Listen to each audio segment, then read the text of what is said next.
السلام عليكم بنات. غنحضروا اليوم بيتزا ديال الدار بالعجينه ديال الدار والحشوه ديال الدار، كتجي بنينه بزاف.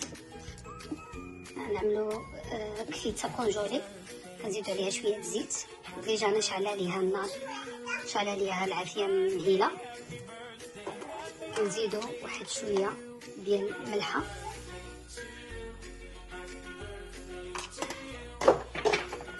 واحد شويه ديال الابزار، وكنخليوها تتقلى مزيان، تفسخ راسها وتقلى مزيان ونرجعوا معكم. من بعد ما عملنا مليحه شويه ديال الابزار شويه الزيت، قلينا الكفته ديالنا مزيان. كترجع بهذه الطريقه هذه غادي نعمروا بها البيتزا ديالنا. من بعد ما تقلبنا الكفته ديالنا كنخليو نفس المقله ديك المذاق الكفته، وكنعملوا الفلفل الالوان ديالنا، كنقلبوا حتى هي بنفس الطريقه. كنزيدوا معها قليل من الملحه، كنضيفوا قليل من الابزار رشيشه، كنقليوها مزيان. كنوريكم الشكل النهائي ديالها.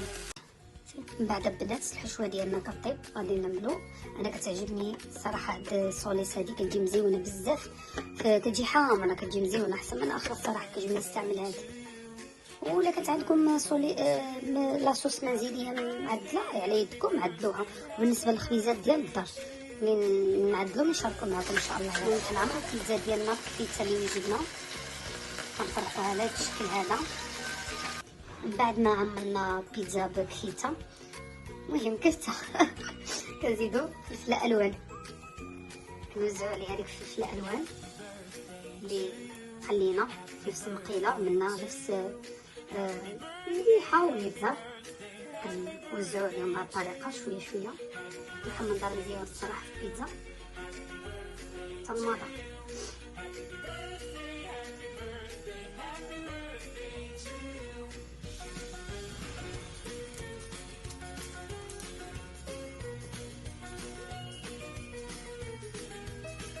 بعد ما عملنا الفلفله ديالنا غادي نعدلو الزيتون مقطع. انا الصراحه كيعجبني بالنسبه للكفته كيعجبني فيها الزيتون مقطع في الكحل. ما متوفرش غادي نعمل هذا.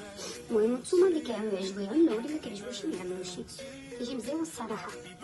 المهم كتبين على حسب اللي بغيتي، المهم عين الزوق وصافي.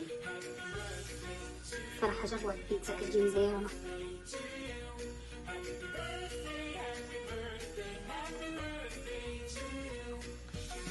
ما عملنا الزيتون غادي نضيفو الجبن ديالنا. اللي بغى يعمل جبن موتزاريلا تا هو كيجي مزيان. انا عندي الجبن ديال التاج هنايا دبوله. كنعمرو البيتزا ديالنا كاملين. المهم كنعمرو البيتزا ديالنا بالجبن، وفي الاخير كنضيفو الزعتر مطحون.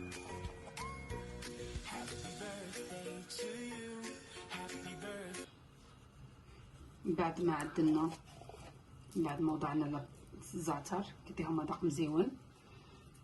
وهذه هي البيتزا ديالنا. انتظرونا ملي طيب نوريكم الشكل النهائي ديالو بالصحه الراحه.